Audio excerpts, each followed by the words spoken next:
What exactly drives a millennial to spend money? Why are their spending habits so different from, say, the Gen Xers before them? It's a question that TransUnion, the credit reporting company, tried to answer. They studied their spending habits and found some puzzling answers.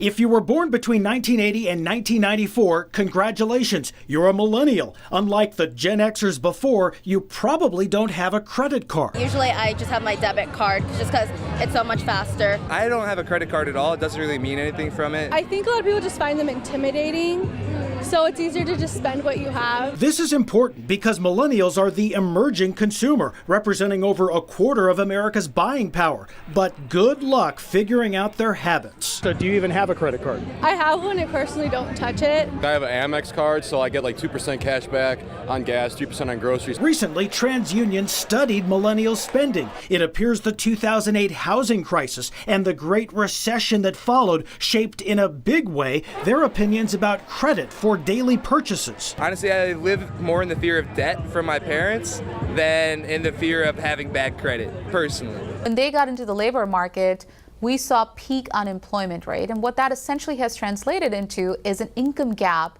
for the millennial generation versus Gen X. So what are millennials buying? It appears they like cars. In fact, they're 20% more likely than Gen Xers to borrow money to buy a car. However, many have little interest in one of the biggest purchases of all. They're actually buying homes at a much lower pace than what we saw Gen X do. The conclusion, as consumers, millennials are quirky, and for now there are no absolutes on what they buy and why.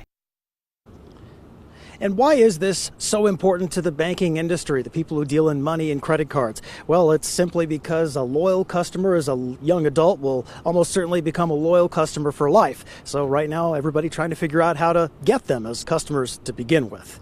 I'm Craig Fiegener, reporting live, News 3.